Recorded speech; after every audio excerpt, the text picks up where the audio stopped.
আসসালামু আলাইকুম। Popular software পক্ষ থেকে আমি মোহাম্মদ আসাদুল্লাহ গালিব সবাইকে আন্তরিক শুভেচ্ছা ও অভিনন্দন জানাচ্ছি।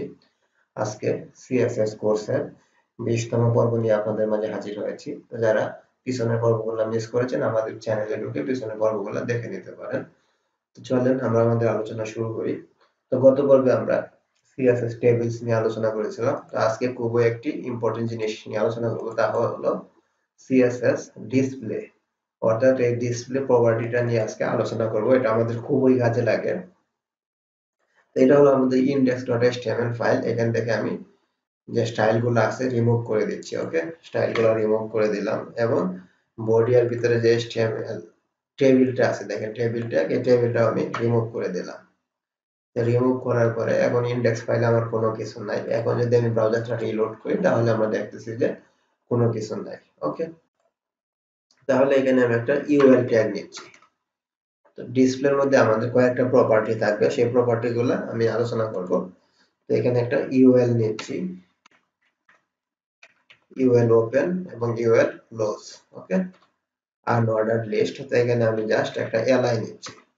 তো এলআই এর আন্ডারে আমরা জানি যে কোনো একটা ওয়েবসাইটের মেনু যখন ক্রিয়েট করা হয় সেটা মূলত ইউএল এর আন্ডারে এলআই তারপরে ট্যাগ গুলো নেওয়া হয়, অর্থাৎ আনঅর্ডার্ড লিস্টের মাধ্যমে নেওয়া হয়। তাহলে এখানে একটা ট্যাগ নিচ্ছি, হাইপারলিংক এটা দিলাম। নেওয়ার পরে এখন এটা নাম দিতে চাচ্ছি। তো মনে করেন আমি প্রথমটার নাম দিলাম হোম পেজ। এখন এটা কপি করে আমি আরো তিনটা মেনু দেই। এটা নাম দিলাম মনে করেন অ্যাবাউট আস। তারপর এটা নাম দিলাম মিশন, আর নিচেরটার নাম দিলাম মনে করেন কন্টাক্ট আস। কন্টাক্ট আস। ওকে, আমি কন্ট্রোল এস দিয়ে সেভ করলাম। সেভ করার পরে দেখেন এটা আমার এইভাবে আসলো। তো আমি এটা চাচ্ছি যে আমাদের একটা ওয়েবসাইটের মধ্যে এই মেনুটার এগুলা থাকবে না এবং এটা একটা নিচের আন্ডারলাইনটাও থাকবে না এবং এটা এক লাইন বরাবর থাকবে। তো সেটাই মূলত আমরা এই ডিসপ্লে প্রপার্টির মাধ্যমে নিয়ে আসবো। তাহলে এখানে স্টাইলের মধ্যে দেখেন আমি করতেছি যে ইউএল সিলেক্ট তার আন্ডারে এলআই। এখন আমি এখানে বলে দেবো লিস্ট টাইপ এখানে আমি দিয়ে দেব নান। ওকে, স্টাইল টাইপ দিলাম নান। দেওয়ার পরে এখন আমরা দেখতেছি যে আমাদের যে এগুলা ছিল সেগুলা চলে গেছে। এখন আমি ইউজ করব ইউএল এর মধ্যে আমি বলে দিচ্ছি যে টেক্সট ডেকোরেশন ইকুয়াল নান। তো টেক্সট ডেকোরেশনটা এখানে দেখেন কোনটার ভিতরে মূলত আছে, এই যে আমাদের টেক্সট ডেকোরেশন, এটা কিন্তু এখন এর আন্ডারে। এটা দেখেন কয়টা জিনিসের ভিতরে, ইউএল এর আন্ডারে কি এলআই এর আন্ডারে এ। তাহলে আমাকে স্টাইলটা কিভাবে করতে হবে, দেখেন ইউএল এর আন্ডারে এলআই তারপরে এ। এখন আমার এখানে টেক্সট ডেকোরেশন নান করতে হবে। দেখেন টেক্সট ডেকোরেশন ইকুয়াল নান। তাহলে আমাদের এই এলআইটা এখন টেক্সট ডেকোরেশনটা রিমুভ হয়ে গেল। তো আশা করি জিনিসটা বুঝতে পারছেন। এখন আমি চাচ্ছি যে এটা আমি ইনলাইন মানে এক লাইনে নিয়ে আসবো, যে আমার মেনুগুলো এক লাইন বরাবর থাকবে। তাহলে আমি এখন যে এটা করব, এই যে ডিসপ্লে এর মধ্যে একটা প্রপার্টি ইউজ করব, যে ইউএল এলআই। এখানে আমি বলে দেব ডিসপ্লে ইকুয়াল ইনলাইন। দেখেন আমি ইনলাইন দিলাম। ইনলাইন দিয়ে এখন যদি আমি ব্রাউজারটা রিলোড করি তাহলে দেখেন এটা আমার এক লাইন বরাবর চলে আসছে। এখন আমি এটাকে একটু স্টাইল করতেছি, যে এটাকে এখানে আমি একটা ব্যাকগ্রাউন্ড দেই, মনে করেন ব্যাকগ্রাউন্ড দিলাম গ্রিন। ওকে, গ্রিন। আর টেক্সট কালার ইউজ করব আমরা কালার ইকুয়াল হোয়াইট। এখন দেখেন ব্রাউজার রিলোড করলাম তাহলে আমাদের এরকম হয়ে গেল। এখন আমি চাচ্ছি যে প্রতিটা একটা প্যাডিং দেওয়ার জন্য। ওকে, প্যাডিং ইকুয়াল মনে করেন 5 পিক্সেল পরিমাণ দিলাম অথবা 10 পিক্সেল। এখন দেখেন আমাদের জিনিসটা এরকম হয়ে গেল। সুন্দরভাবে আমরা একটা মেনু ক্রিয়েট করতে পারছি। তাহলে এটা আমরা কি করলাম, এই যে ডিসপ্লে ইকুয়াল ইনলাইন দিলাম, এই জন্য আমাদের এটা এক লাইনে চলে আসছে। ওকে, এখন আমি এটার মধ্যে হভারও ইউজ করতে পারবো, যেটা গত পর্বে আলোচনা করেছিলাম, যে আমি মেনুর উপরে যখনই মাউসটা নিব অন্য একটা ইফেক্ট হবে। যেখানে 4টা মেনু আছে তাহলে আমি এই যে পুরোটাকে এক ওপর কপি করব, কপি করে জাস্ট এয়ারলাইন, তারপরে এখানে আমি ইউজ করব হভার।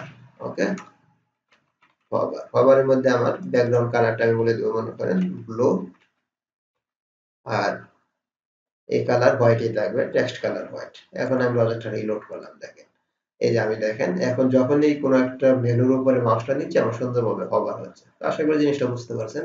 তো ডিসপ্লের মধ্যে আমি ইনলাইনটা দেখালাম, এখন দেখাবো ডিসপ্লে ইকুয়াল ব্লক। তো ব্লকের কাজটা কি দেখেন, আমি এখানে একটা নিতেছি। আমি যখনই ব্লক ইউজ করবো, ব্লক মূলত সে পরের লাইনে পাঠিয়ে দেবে, অর্থাৎ লাইনটা ব্রেক করে দিবে, ব্রেকের মতো অনেকটা। তো এখানে আমি জাস্ট আপনাদের বোঝানোর জন্য একটা স্পান ট্যাগ নিতেছি। দেখেন স্পান ট্যাগ, স্পানের মধ্যে আমি বলে দিলাম যে দিস ইজ স্পান ট্যাগ।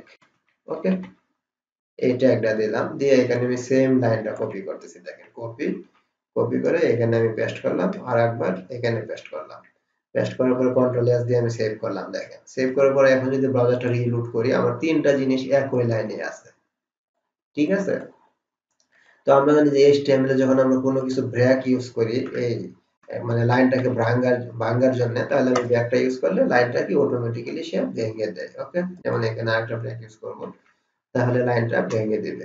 তো জিনিসটা একটু বোঝার চেষ্টা করবেন আমি কি বুঝাইতে চাচ্ছি। এখন দেখেন লাইনটা ভেঙে গেল তিনটা, সেটা কি দিয়ে করলাম আমরা, ব্রেক দিয়ে। তো আমি সেম জিনিসটাই ডিসপ্লে ইকুয়াল যখনই আমি ব্লক ইউজ করব, অটোমেটিক্যালি লাইনটা ভেঙে যাবে, এই ব্রেকটা লাগবে না। যেমন আমি দেখেন স্পান ট্যাগটা আমার এখানে শুরু হয়েছে, এখানে শেষ হয়েছে, আর একটা স্পান এখানে শুরু হয়েছে, এখানে শেষ হয়েছে। তো আমি এই স্পান, এখন স্পান সিলেক্টরটা ধরবো, ধরে আমি স্টাইল করব। তাহলে স্টাইলের ভিতরে আমি নিতেছি মনে করেন স্পান, স্পানের ভিতরে আমি জাস্ট বলে দেব ডিসপ্লে ইকুয়াল ব্লক। তাহলে দেখবো আমরা এই যে লাইনগুলোকে সে ভাগ নিচে নিচে নামিয়ে দিছে। দেখেন এই যে নিচে নিচে। আর যখনই আমি তিনটা স্পান ইউজ করলাম, যখন আমি এই স্টাইলটা ডিসপ্লে ইকুয়াল ব্লকটা রিমুভ করে দেবো, তখন কিন্তু আবার এক লাইনে চলে আসবে। দেখেন এই যে এক লাইনে চলে আসছে। তো আমরা যখন এই ব্লক ইউজ করবো, তখন সে নিচের লাইনে পাঠিয়ে দিবে, অর্থাৎ লাইনটা ব্রেক করে দেবে। এখন দেখেন এখানে আমরা একটা মেনু ক্রিয়েট করছি, মেনুর মধ্যে আমার মূলত নিচে নিচে ছিল লিস্ট গুলা। যখনই আমি ডিসপ্লে ইকুয়াল ইনলাইন দিলাম, চলে আসলো এক লাইন। এখন যদি আমি আবার এখানে ডিসপ্লে ইকুয়াল ব্লক দিয়ে দিই, তাহলে মূলত সে আমার এই মেনুগুলো একটার পর একটা নিচে নামিয়ে দিবে। দেখেন যে একটার পর একটা নিচে নামিয়ে দিবে। তো আশা করি বুঝতে পারছেন যে ডিসপ্লে ইকুয়াল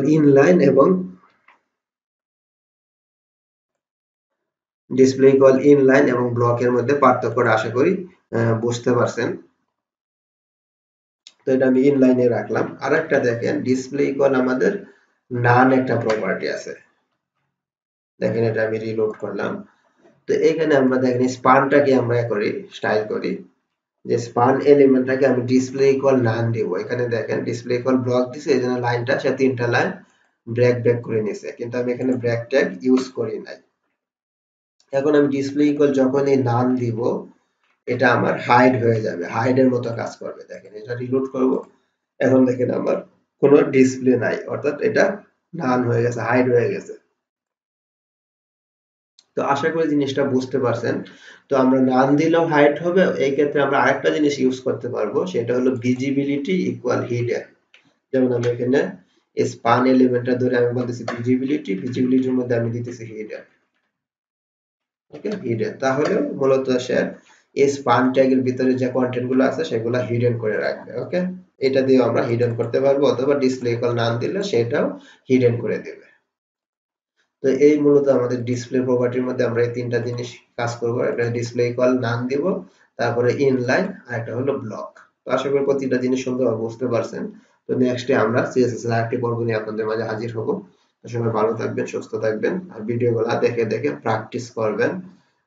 তাহলে আপনাদের মাথায় জিনিসগুলো ঢুকে যাবে। আর ভিডিওগুলো ভালো লাগলে অবশ্যই লাইক, কমেন্ট এবং শেয়ার করবেন। তো সবাই ভালো থাকেন, সুস্থ থাকেন। আল্লাহ হাফেজ।